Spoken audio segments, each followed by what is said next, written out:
নমস্কার বন্ধুরা, আপনারা কেমন আছেন? আশা করি সকলে ভালো আছেন। এখন চলছে আমাদের হিট দেওয়ার পর্ব। তো ঘড়ির কাঁটায় প্রায় ১টা বাজছে। দেখো আমরা খোলা মাঠের মধ্যে সরস্বতী ঠাকুরকে হিট দিচ্ছি এবং একে প্যান্ডেলে নিয়ে এসে রং টং করা হবে। তো কি আর করা যাবে, এখন রাত্রের মধ্যেই এটা কমপ্লিট দিতে হবে। খুব তাড়াহুড়ো কাজ আছে। তো কাজ তো সবই শেষ হয়ে গেছে, গোলা টোলা মারা হয়ে গেছে, ফিনিশিং কাজ চলছে। হিট দেওয়ার পর কালার চাপবে আর কি। তো আমাদের কালারও গোলা প্রায় কমপ্লিট হয়ে গেছে বাড়িতে।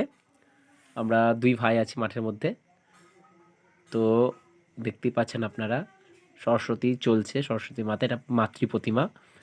এটা যাবে গিয়ে আমাদের ব্যাংকে। তো সকাল হলেই চলে যাবে আর কি। পুরো সারা রাত জেগে কাজটা হচ্ছে আমাদের। আপনারা চোখ রাখুন আর সকলেই সুস্থ থাকুন।